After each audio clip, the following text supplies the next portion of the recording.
All right, Shalom. All praises to Yahweh, Ba'asham, Yahushai, Ba'ashamar Hakodash. Double honors to the apostles and elders of Great Millstone, and peace and blessings to 144,000 and the rest of the elect. Hey, Shalom. This is the brother Yachanan from the GMS Houston camp, and hey, just going to go into a quick lesson. Got a little video to play from this Edomite from Alabama, and just showing the pride that these devils have and how they view you, Jake, how they feel towards you. So I'm gonna go ahead and play this video. This is from Instagram. Like it says here on the bottom, this is Senator Tommy Tuberville. It's a Republican from Alabama, and they just gonna get. Bro, what the fuck is this? I ain't trying to do all that.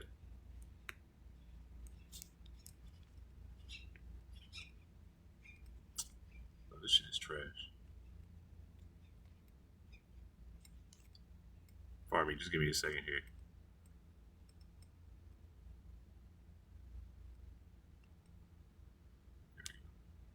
They get detained in ICE raids. If U.S. citizens. Yeah, it's been happening a lot. It's been happening a lot with veterans in particular. Yeah. Well, first of all, don't put yourself in a situation where that happens, okay? And I'm sure with all the illegals we have in this country, you're going to probably have some mistakes happen. That's going to happen. But again, as long as we take care of it the right way, understand they are a citizen, let them go.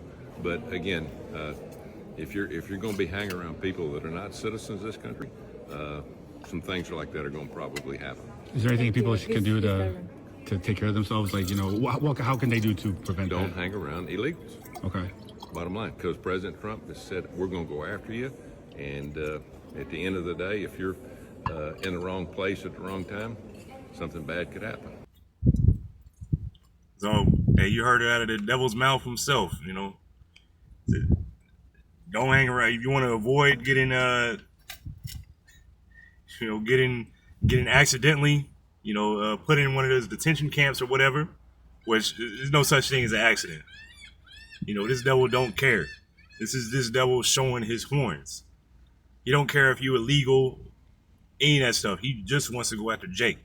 And right now, it's under the guise of being illegal, because there's a whole lot of things after this. They're going to be going after criminals, citizens that are criminals. And then, hey, with this devil is in charge of the laws, that he legislates. What's to make you a criminal? Anything that you're doing. Oh, you didn't pay your, whatever you may do. I don't know. You got college debts. You didn't pay your college debts in time, so you default on it. Now you're a criminal. You didn't send Caesar Trump a birthday card. Now you're a criminal. Whatever it may be. You're gonna be deemed a criminal under this man's eyes. Which, hey, he's the biggest criminal. This man is going all the way back to Cain. This man is a vagabond and a fugitive. Going all the way back to him. But I put this in I'm gonna be going back and forth with the up top here through the internet and also with Chat GPT. So basically, I took that quote from what he was saying. Don't hang around illegals, or don't,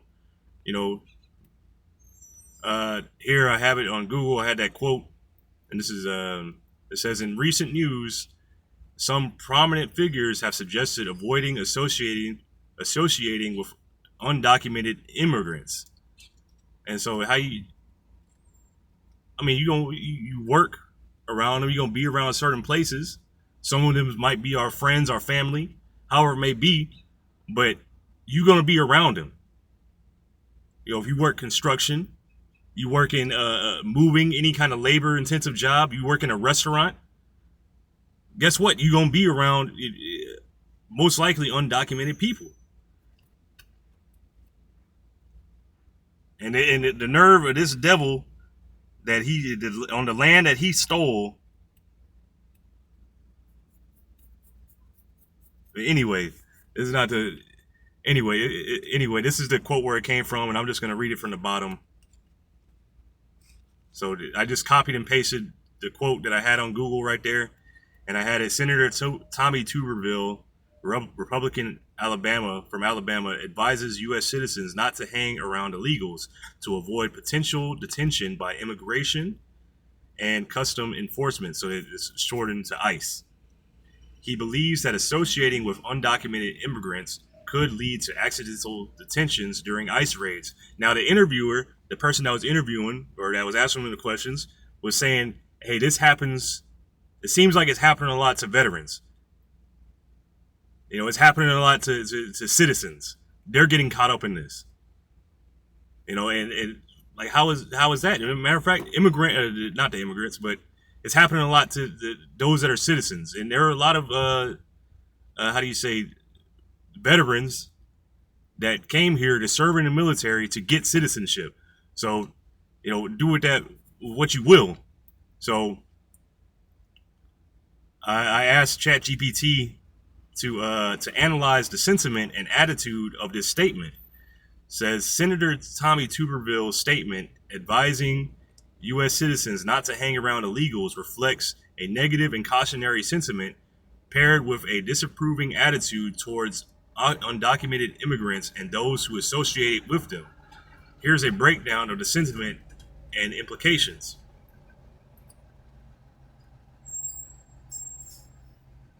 The sentiment, negative and cautionary.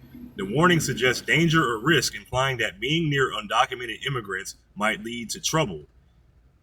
For example, accidental detention by ICE. The language used, particularly the term illegals, carries a dehumanizing and stigmatizing tone. And now they're calling them illegals, but what they used to call them before? Illegal aliens, you know, aliens, whatever else. I can't remember what else, but you know, now they changed it to just illegals. You know, it has a dehumanizing, meaning it takes away your humanity, for coming from a man with no hue, and stigmatizing tone, so meaning it puts a mark on you, which also going into the Israelites, a part of the curses. You'll be a proverb and a byword. You'll be called everything outside your name, which contributes to a broader hostile sentiment. Who's the hostility towards? These are towards the Israelites, the so-called Negroes, Latinos, and Native Americans. It says attitude and implications. Distrustful and exclusionary, the advice implies a need for citizens to distance themselves from undocumented individuals, reinforcing social and legal separation. It says fear-based framing, the suggestion that U.S. citizens could be accidentally detained fosters fear, possibly encouraging suspicion or reporting of undocumented people. Now, keep in mind also, a few weeks ago, that the former director of ICE, Tom Holman, was saying, hey, look, we don't need probable cause. ICE can come after you just around, like where you're hanging around, the clothes that you're wearing, the accent that you have. You know, they don't need probable cause. They don't need a warrant. So just you being you, having tattoos, you know, Jake having certain tattoos when they were in the world. You know, dressing a certain way, having a certain skin tone, being in the wrong neighborhood. So this political and ideological tone, this aligns with a hardline immigration stance, often associated with more conservative or nationalist political ideology. So they about, you know, they got that stance, basically fascist. You know, it goes with conservative, but this is going to Esau. This is him showing his hate towards Jake. This is language choice. Illegals, a politically and emotionally charged term, often criticized for being offensive and reductive. It frames people by their legal status rather than as individuals. It says hang around, informal and dismissive phrasing, suggesting casual or careless behavior, which may subtly criticize citizens who interact with undocumented individuals. And keep in mind, this devil, Esau Edom, was more subtle, which going back to Cain, or going back to the serpent, Salakia, is more subtle than any beast of the field. And this devil has the power of the tongue. His tongue is a weapon.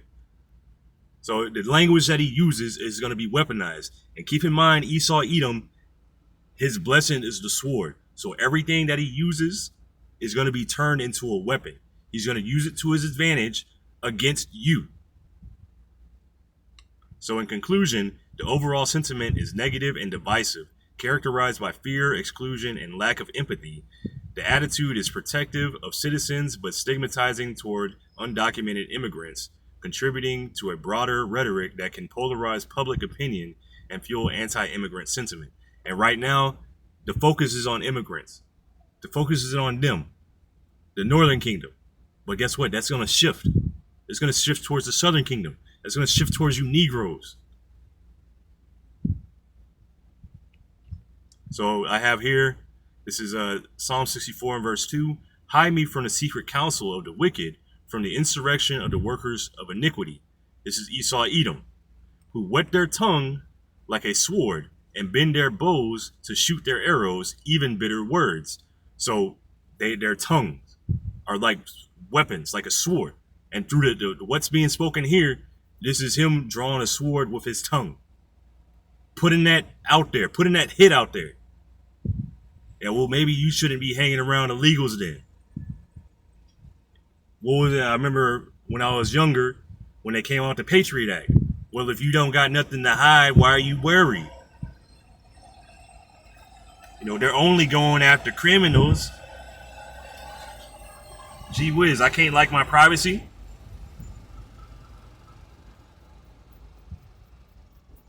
I can't like to go salsa dancing or something like that. You don't like cumbia? Verse 4, Psalm 64, verse 4. All right, let me read that again. Psalm 64, verse 3. Who whet their tongue like a sword and bend their bows to shoot their arrows, even bitter words. So their legislation, how they feel about you, what they're speaking, the language that they're saying. These are all swords and arrows. These are all to shoot at Jake, that they may shoot in secret at the perfect. Suddenly do they shoot at him and fear not. So they're doing this, the laws, legislation, things that they're coming up with, they're doing this all in secret, but they're speaking this openly. So I'm going to put this, copy paste this and see what the chat GPT has to say about it. So it says Psalm 64, verse 2 through 4 is a prayer of David asking Yahweh, the Most High, for protection from covert and malicious enemies. Here's a breakdown and interpretation, especially in light of the spiritual insight and prophetic patterns. I should have been more specific. Let's see here. It says, hide me from the secret counsel of the wicked. The secret counsel of the wicked refers to clandestine plots, often among the powerful political, religious, or social elites. These are hidden agendas formed in darkness, often involving deception or manipulation. Like, for example, what an example of this is what is that thing that the Genius Act that just passed a few days ago. They passed it in secret. It passed in the middle of the night. And what this is going to bring about is that the whole MOTB, this whole new system, is being laid out. The groundwork, everything is being laid out, and they're doing this in secret. The same thing with you, Jake. Hey, they're plotting. They're opening up abandoned prisons, reopening the Alcatraz, the original Alcatraz. And what are they going to do with it? They're going to throw you Jakes in there. Since the insurrection of the workers of iniquity indicates rebellion and aggression by those actively engaged in sin and unrighteousness, and this is the man of sin, the man of perdition, 2 Thessalonians, it can reflect both physical violence and spiritual opposition, like deception or oppression. The parallel today, this verse resonates with the modern deep state and covert global agendas or secret societies planning against the righteous and unaware masses, the faithful as to be spiritually hidden. Right. So, matter of fact, I'm going to finish reading this, but I'm going to see what it compares to with what he said, because I don't know why it didn't, I don't know why this thinks this is two separate thoughts. says, wet their tongue, who wet their tongue like a sword and bend their bows to shoot their arrows, even bitter words. To wet their tongue like a sword, their speech is sharp, cutting, and harmful. It's weaponized, used for slander, lies, manipulation, or psychological warfare. Like what I was saying earlier, how I was analyzing the speech. Shoot their arrows, even bitter words. These arrows are not physical, but verbal and ideological. They launch attacks through accusations, propaganda, or legislation. The modern example, think of media defamation, character assassination, hate speech, or policies aimed to oppress the righteous and truth tellers, especially Israelites awakening to their identity. Right, and expect in the future, expect all these TikTok videos, all these things that these people that used to be Israelites, even Al-Azhar, these people on TikTok that saying that how they come across the Israelites, how they hate the Israelites, this and that, and expect these to come out as accusations in the future. Expect to be public enemy number one, even though right now, we're not focused on. Right now, in the mainstream, we're like not to exist. And it's just not the time for the spotlight to be on us yet. That they may shoot in secret at the perfect, suddenly do they shoot at him, and fear not. Shoot in secret at the perfect. The perfect refers to the upright, blameless, and set apart. The holy, it says Kodesh, but it's Kodash, meaning separate, holy. The elect, starting with the 144,000, they're going to be found blameless when the Heavenly Father's Son, whose name is Yahweh, and his son's name is Yahushai. When Yahushai returns, the elect are going to be found blameless. So those walking in the covenant, attacks come from the shadows, surveillance, betrayal, or spiritual deception. Suddenly, and fear not, the wicked strike boldly and without conscience, emboldened by power or a belief that they won't be judged. Hey, because Esau Edom, he's been winning for so long, he don't think he's gonna be judged. He says he'll be sit as a queen, he'll live like this forever, he'll never see the loss of children. But all this is gonna be taken away from him, and he's gonna lose it all in 1 hour. Today, this can apply to how the righteous are attacked without warning through sudden laws, raids, or public shaming. There is no reverence for the Most High, no fear of judgment. It's an overall message.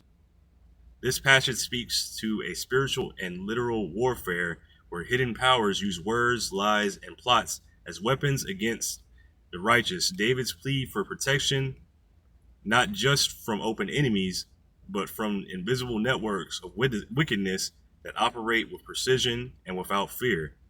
This matches end-time prophecy where the righteous are persecuted secretly and suddenly. This ChatGPT has been kind of getting on my nerves today, but it's pulling end-time prophecy. It knows we're in the end times. The righteous are persecuted secretly and suddenly. Revelation 12 and 17, Daniel 8 and 24. The words, laws, narratives, doctrines are weaponized. The faithful must seek refuge in Yahweh, Ba'ashem Yahushai, trusting him to expose and destroy the workers of iniquity. So we do have to trust in Yahweh, Ba'ashem Yahushai. So let me see here.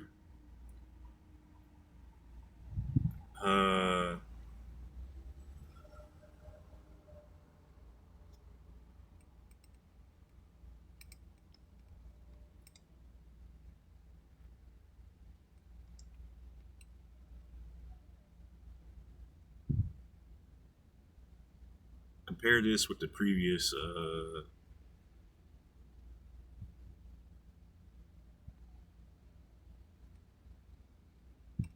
so let's see. There it goes. Now it's kind of doing what I wanted to do. Originally, I wanted it to compare this, but I should have put in there as the prompt to compare the two. But I use this thing so much that a lot of times it figures out. It does it automatically. So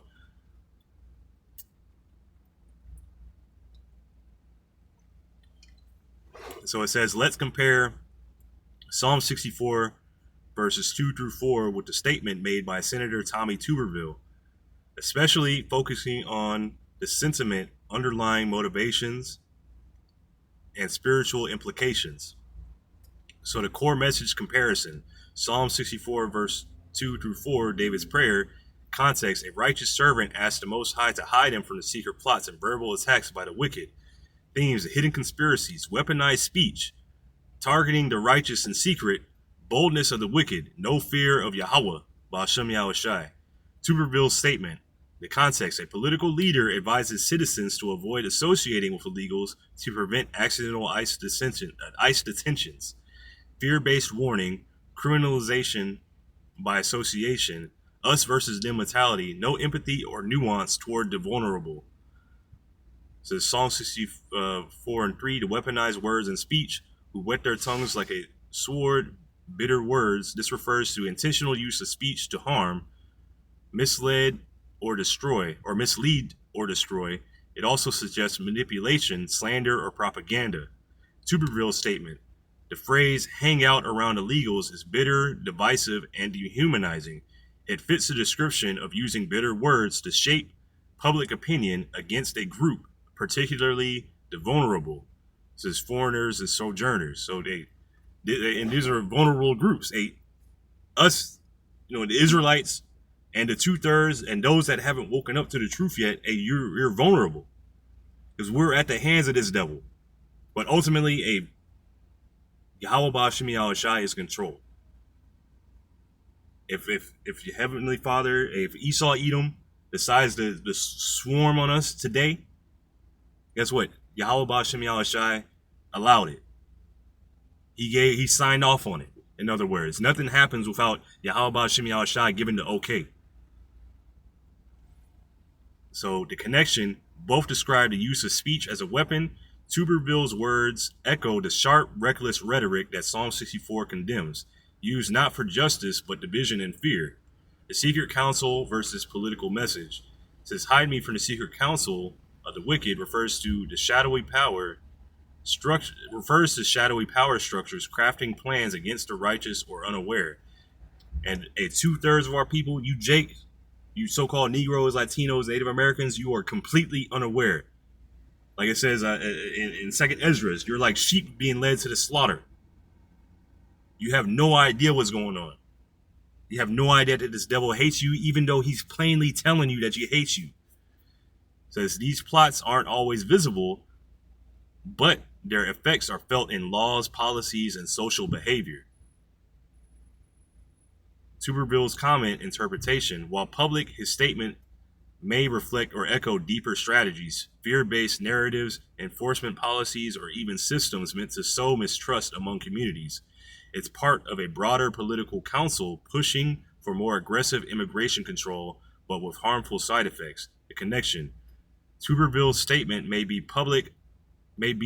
the public face of a secret council, ideological powers, targeting both the foreign and those sympathetic to them, including Israelites scattered in captivity, which a lot of those foreigners, these are Israelites. Which Israel is scattered into every nation. You'll even have Israelites that are scattered amongst the Edomites that look like those Edomites.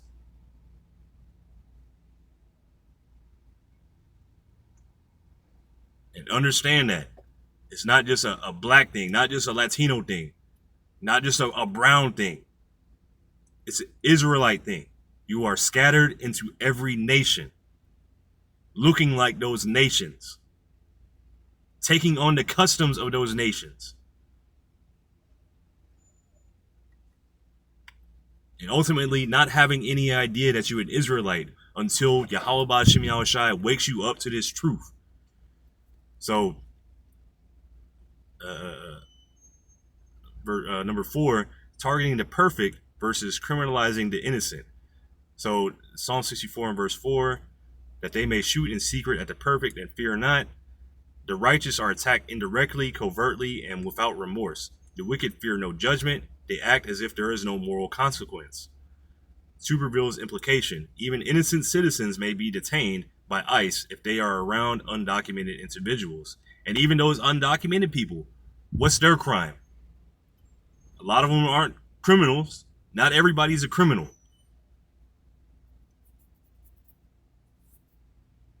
This is a broad net that doesn't distinguish between guilt and innocent, an indiscriminate sudden attack like in Psalms.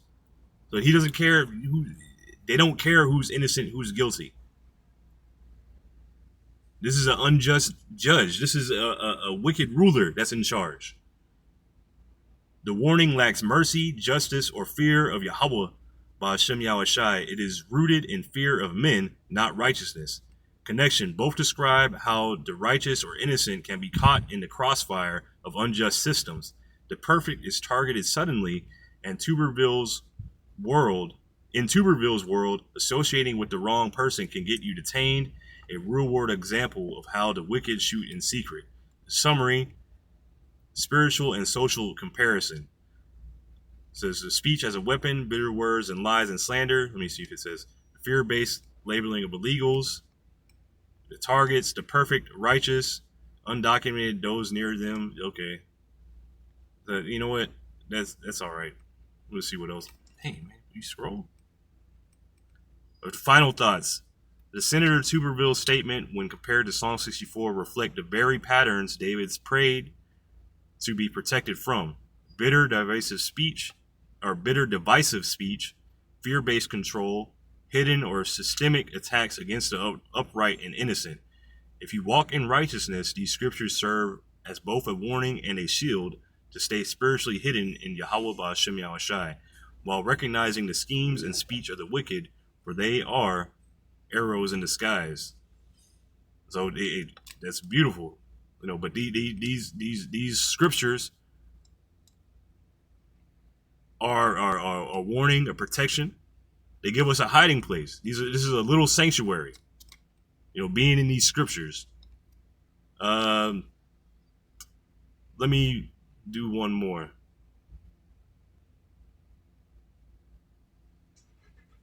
And if I have anything else, let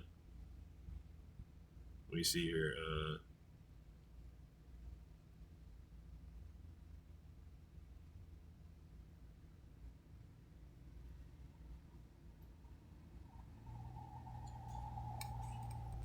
And you can keep going with the Psalms, and this is all beautiful, but just to see what ChatGPT has to say about it.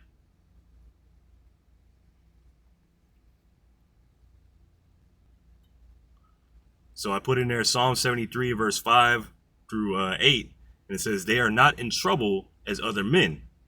Because ain't nobody persecuting as much as you see, Esau Edom complaining and all this shit that he does. Hey, he's not in trouble like that. As much as we hate Esau Edom, he ain't in trouble like that. It's not his time of trouble. The time right now is Jacob's trouble. After this passes, then it's gonna be trouble for Esau, because he's gonna lose his kingdom, he's gonna lose his military, he's gonna lose all his riches, he's gonna lose everything, and then he's going into slavery. And then after he serves his slavery after 1,000 years, he's gonna be completely eradicated. So, Esau ain't his trouble's not yet. So they are not in trouble as other men, neither are they plagued like other men. So, because they're not in trouble, they've been winning. Everything's been going according to how they want it to go. Nothing bad ever happens to them, seemingly on a large scale like it has to the Israelites. As far as, us going into slavery, being brought here on ships, being oppressed, being a tail. Ain't nothing like that really happened to Esau.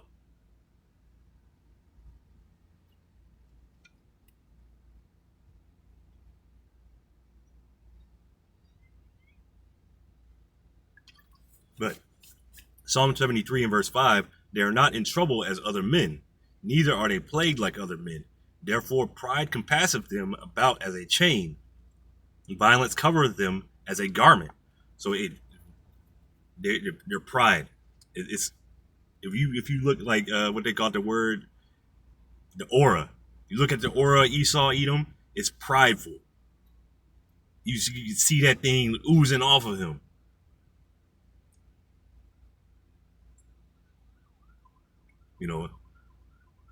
Violence covereth him as a garment. Everywhere this man goes is violence. No matter how much he wants to point at Jake, point at the Negroes. Look how violent they are. But who made the guns? Who made the weapons? Who manufactured the drugs? Who came up with who had the scientists that made all these things? Who had the scientists that came up with the nuclear bombs? Who had the scientists that came up with the Palantir and the Predator drones? Things like that. Who are the going into the audio engineers, the musicians, the people that work behind the scenes to come up with the music to get you to start killing each other, Jake? Who weaponized the food? But therefore pride compasseth them about as a chain. Violence covereth them as a garment. Their eyes stand out with fatness. They have more than heart could wish. They got everything. They got so much that they're so fat. You look at the average American, this nigga is fucking fat. And they're like, what are you fat for? You fat for no fucking reason. They are corrupt and speak wickedly concerning oppression. They speak loftily. So these are corrupt individuals. They speak wickedly concerning oppression. Maybe you shouldn't. Oh, you got arrested by ICE? You got arrested by ICE? Damn. Maybe you shouldn't hang around illegals. Maybe you shouldn't be a criminal.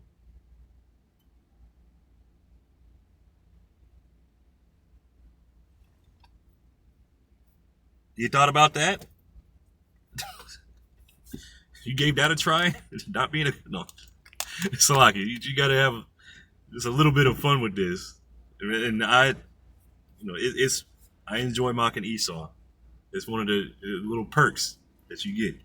So it's Psalm 73 verse 5 through 8 offers a spiritually sharp analysis of the wicked elite, revealing their unchecked power, arrogance, and comfort while oppressing others. This psalm, written by Asaph, reflects the frustration of seeing the ungodly prosper while the righteous suffer. And we're not suffering at the hands of this devil? Are we not? Is not the entire world suffering? Hey, now this devil's up in space. The space is suffering too.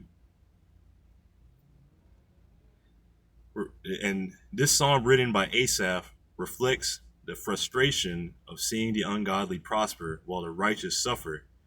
Let's break down this verse by verse and then compare it to the themes from Psalm 64 and Superville's statement. So they are not in trouble as other men, neither are they plagued like other men. The wicked elite live untouched by the consequences that afflict the poor, oppressed, or righteous. They have protection from judgment, often through wealth, political immunity, or systemic power. Hey, they got it. Can't nobody touch them. That's why Yahweh Shai has to step in. And completely eradicate this place. This hints at a double standard in justice. They are exempt from suffering despite their evil deeds. Verse 6. Their pride is visible like jewelry. It's shameless, flaunted, and constant. Violence defines their way of life, covering them like clothing. Not just physical violence, but oppression, exploitation, deceitful policies, and war. Yeah. Hey, think of just you working, having to work for money that doesn't exist, money that isn't backed by anything. Money that it's not backed by anything. You get in a 401k, you're chasing a carrot. You're never going to get the carrot. You're never going to retire, especially today.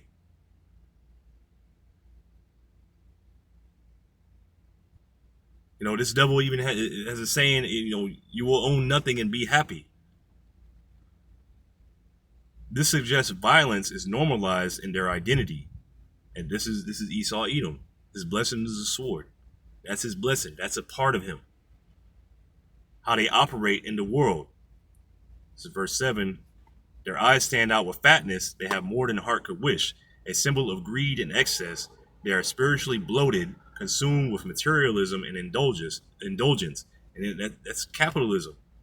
That's the society. Materialism, indulgence, overindulgence. Their wealth is so great that it exceeds even their desires. They don't have just what they want; they have what others want too. This is economic injustice, hoarding, stockpiling while others starve. And you see that every day. You know, hey, these billionaires and whatnot have enough money to end all poverty.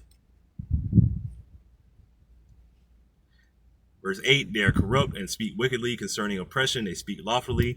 Their speech is corrupt, twisting truth, justifying evil, and mocking the oppressed.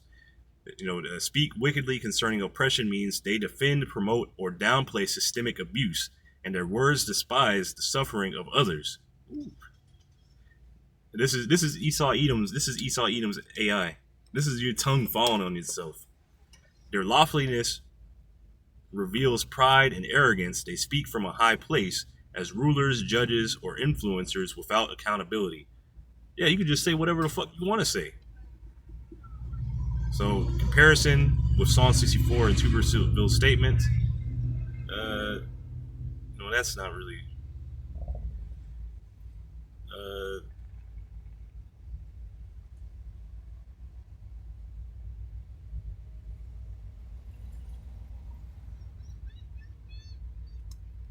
No, that's cool. I'm not gonna go through all that, the whole table. So, Tuberville's language. Or spiritual insight, Tuberville's language, though possibly intended as practical advice, reflects the attitude seen in Psalm 73 and verse 8. They speak wickedly concerning oppression. He does not consider the suffering or humanity of immigrants or the veterans that got caught up in that. Those that, not only the immigrants, but those that are innocent.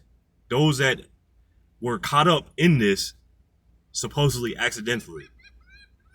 He does not consider the suffering or humanity of immigrants. He advises his advice protects citizens from injustice, but does nothing to address the injustice itself. Those he warns against, undocumented immigrants, often are themselves plagued, troubled, and oppressed, yet the ones with power speak loftily about them. Psalm 73 exposes the moral inversion of the world, where the wicked are rewarded, the proud are praised, and violence is normalized. Together with Psalm 64, it shows that the powerful use speech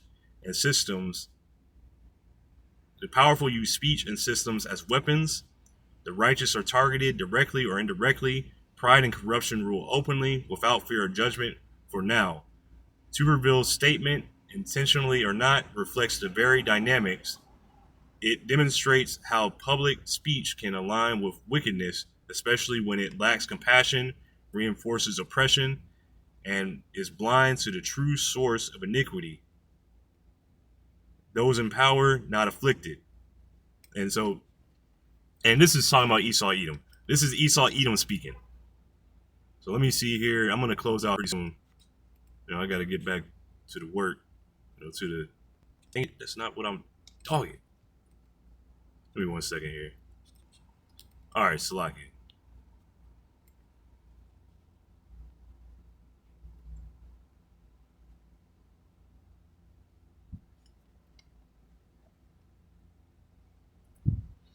So I posted Psalm 73, verse 17 through 19. It says, until I went to the sanctuary of the Most High, then understood I their end.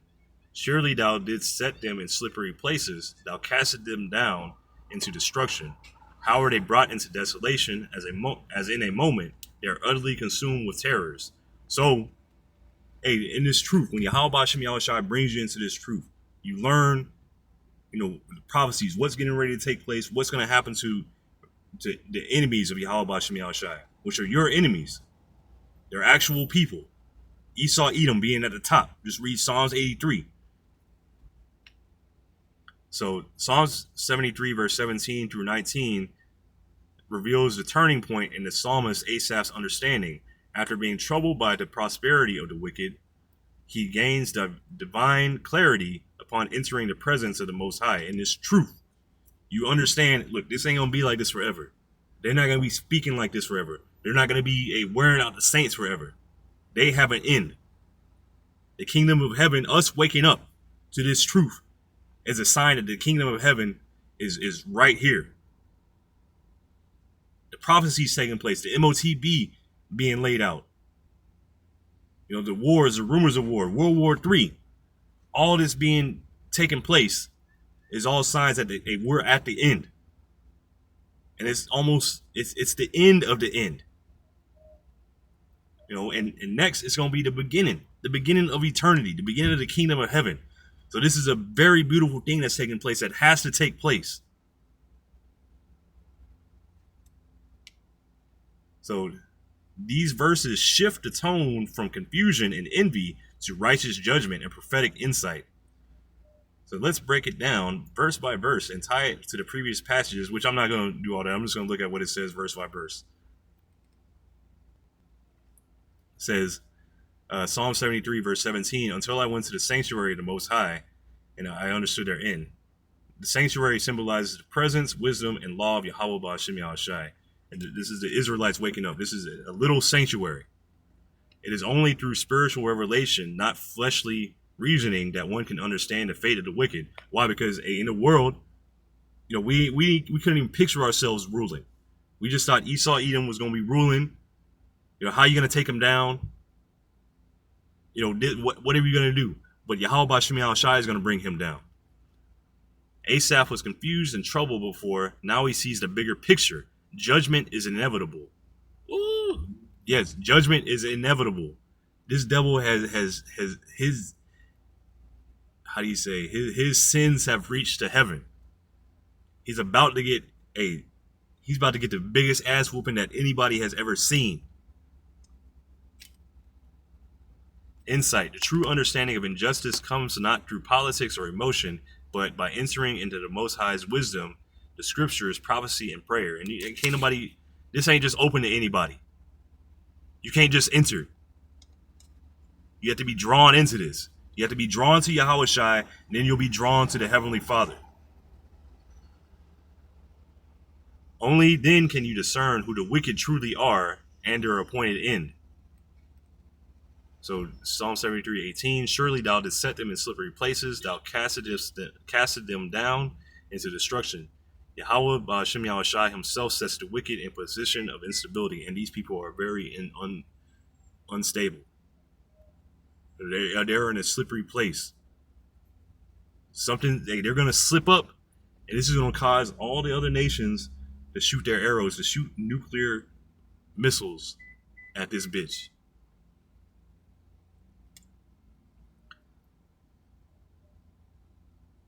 Says they appear to stand tall. They're standing proud, standing up tall, but their fall is already determined, and it's already the end watcheth for thee.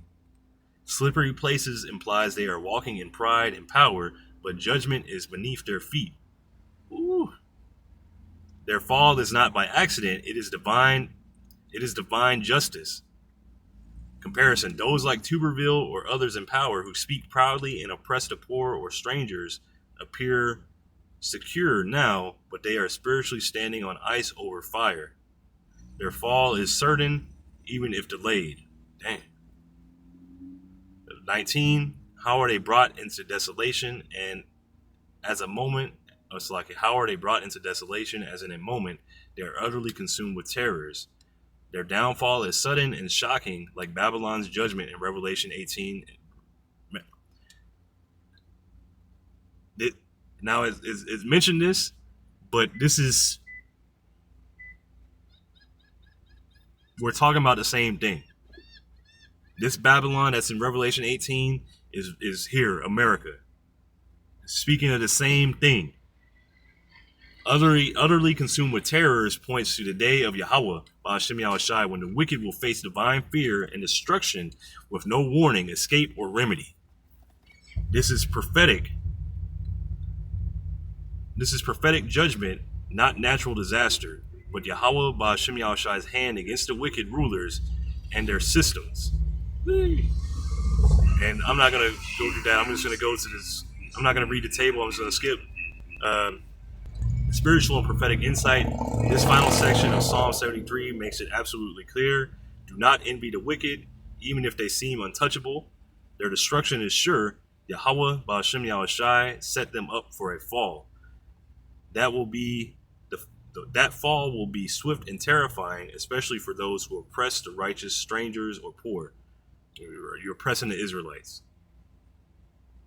This ties directly into Psalm 64. The wicked rulers use words as weapons, but will be brought low.